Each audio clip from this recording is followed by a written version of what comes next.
হয় শিৱসাগৰত 4 লেনযুক্ত পথ নিৰ্মাণত ব্যাপক অনিয়ম তথা বিসংগতি পোহৰলৈ আনিছে খুদ স্থানীয় ৰাইজে।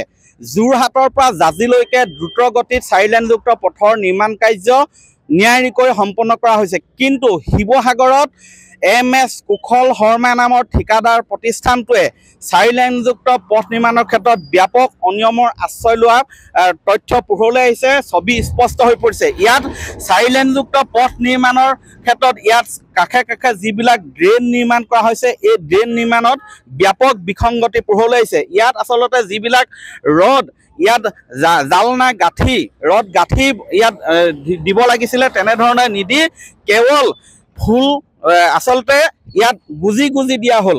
গছ পুলি ইয়াত মাটিত গুজি দিয়াৰ দৰে গুজি দিয়া হ'ল। কোনো ধৰণৰ ইয়াত গাঁথনি নাই, যাৰ বাবে আচলতে এই যিকোনো মুহূৰ্ততে এই কম দিনৰ ভিতৰতে এই যি ড্ৰেইন আচলতে ভাগি যোৱাটো প্ৰায় নিশ্চিত বুলি তেওঁলোকে খুব প্ৰকাশ কৰিছে স্থানীয় ৰাইজে। এই দেখিছে ৰডবিলাক কি ধৰণে আচলতে গুজি দিছিলে, কেৱল গাঁথনি নাই, যাৰ বাবে এৰি গৈছে। মই দেখুৱাইছোঁ এই দৃশ্য।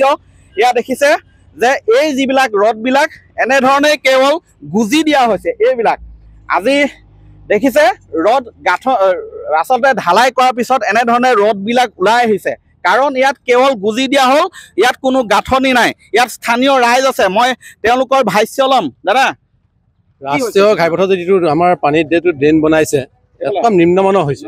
কাৰণ কেলৈ যিটো আমাৰ ৰড দি পিনি যিটো ঢালাই দিব লাগে, ৰড দি ঢালাই দিয়া নাই। কাৰণ ৰডবিলাক ঢালাই দিয়াৰ পাছত গুজি গুজি দিছে। এইটো ভয়ংকৰ, এইটো বিপদৰ মাত্ৰ মৃত্যু হ'ল। ঢালাই দিয়াৰ পাছত গুজি দিছে ৰডবিলাক। এইটো ভয়ংকৰ মতো বিপদৰ সন্মুখীন হ'ব। এতিয়া মানুহ মৃত্যু মুখলৈ যাব এনেকৈ যদি ঢালাই দিয়ে। আপুনি ইয়াত কাম কৰিছিলে? আমি কাম কৰিছিলোঁ। হয়, আপোনালোকে গাঁঠি কিয় নিদিলে? গুজি গুজি আমি ঠিকাদাৰ মানে ক'লে আমাক, কিন্তু এডাল এডালকৈ আমি বান্ধিছোঁ। কোন ঠিকাদাৰ? ঠিকাদাৰ মানে আমি ঠিকাদাৰৰ নামটো এইটো হেৰি কলিতা বুলি কয়। MS কলিতা মানে কুশল শৰ্মাৰ কাম, মেইন কাম কুশল শৰ্মা নহয় জানো? আমি মানে এনেকুৱা কৰিব কৈছে, আমি কৰিছোঁ। আৰু আমিতো লেবাৰ মানুহে কি জানে, নহয় জানো? ইহঁতে অৰ্ডাৰ মতে আমি কৰিম। এনেধৰণে যে এৰি আহিছে, এৰি আহিলে এখন সোনকালে ভাগিব নে নাভাগে? আপুনি আমিও মানে লেবাৰ হিচাপত আমিও ভাবিছোঁ এইটো হ'লে কিবা হ'লে ভাগিব যাব বুলি। হয়, কি ক'ব দাদা? এতিয়া এইটো হিচাপত ওপৰডোখৰ যে যিডোখৰ এক্সটেণ্ড কৰিলে, এক্সটেণ্ড কৰাডোখৰ আপোনাৰ তেখেতলোকে কমচে কম তাঁৰে বান্ধিব লাগে। এই এতিয়া তাৰ হেৰিবিলাক টুকুৰা টুকুৰা ভৰাই পিনি কালি ৰাতি সেইদিনা ৰাতি টুকুৰাবিলাক ভৰাই পিনি গুচি গৈছে ঢালাই কৰাৰ পিছত। এনেকৈ হ'লেতো এইটোতো চেলেপখন দিলে এইখনেই বাকী পৰিব। ইয়াত এইটো কি গতি হ'ব আমাৰ? এতিয়া চাওক, এই যিটো ড্ৰেইন বনাইছে, এইটো ড্ৰেইনটোতো একদম নিম্নমানৰ হৈছে। আৰু বিশেষকৈ আপুনি চাওক, এই মানে ড্ৰেইনটো ৰাষ্ট্ৰীয় মানে এটা মানে ৰাস্তা হয়, নেশ্যনেল হাইৱে নহয়নে? আৰু গতিকে এই ৰাইজৰ সম্পূৰ্ণ এটা মানে অহা যোৱা এটা মানে ব্যৱস্থা আছে। গতিকে বিভাগীয় কৰ্তৃপক্ষই এই ব্যৱস্থাটো চাব লাগে। আৰু এটা মই বস্তু দেখাই দিম চাওক, এই ৰাস্তাটো এইফালে চাব, এইফালে যিভাগে বনাইছে এই বস্তুটো সেইফালে আপোনালোকে লুকিংটো দিয়কচোন, সেইটো ছিষ্টেমত কেলৈ নকৰিলে? চাওক এইফালে দেখাব, সেইটো এটা সুন্দৰ ঠিকে আছে।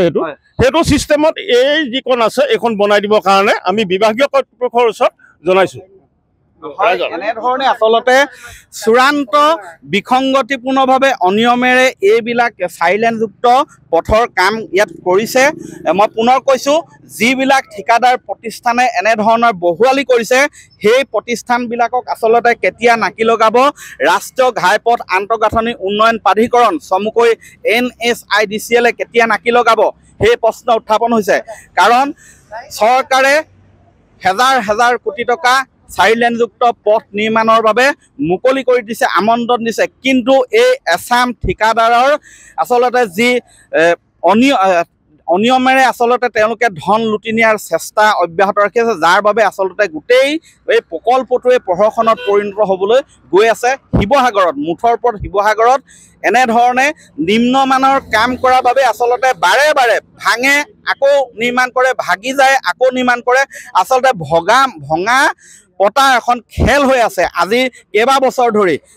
যাৰ বাবে আচলতে ঠিকাদাৰ প্ৰতিষ্ঠানসমূহে এনেধৰণৰ কাম কৰাৰ বাবেই চূড়ান্ত লেহেমীয়া হৈছে ইয়াত কাম নিৰ্মাণ কাৰ্য সম্পূৰ্ণ কৰাৰ ক্ষেত্ৰত যিটো 2 বছৰ পূৰ্বেই নিৰ্মাণ কাৰ্য সম্পূৰ্ণ হ'ব লাগিছিলে আজি পৰ্যন্ত সম্পূৰ্ণ হৈ নুঠাৰ কাৰণ হ'ল যে ইয়াত বনাই যায় আকৌ ভাগে বনাই যায় আকৌ ভাগে গতিকে এই ক্ষেত্ৰত এটা কঠোৰ পদক্ষেপ ল'বলৈ ঊৰ্ধ্বতম কৰ্তৃপক্ষক দাবী জনাইছে ৰাইজে আপুনি বিচৰা বাতৰি পাব কেৱল নিউজ 18 এপত নিউজ 18 এপ ডাউনলোড কৰিবলৈ স্ক্যান কৰক এই QR কোড গুগল প্লে ষ্টৰতো পাব এই নিউজ 18 এপ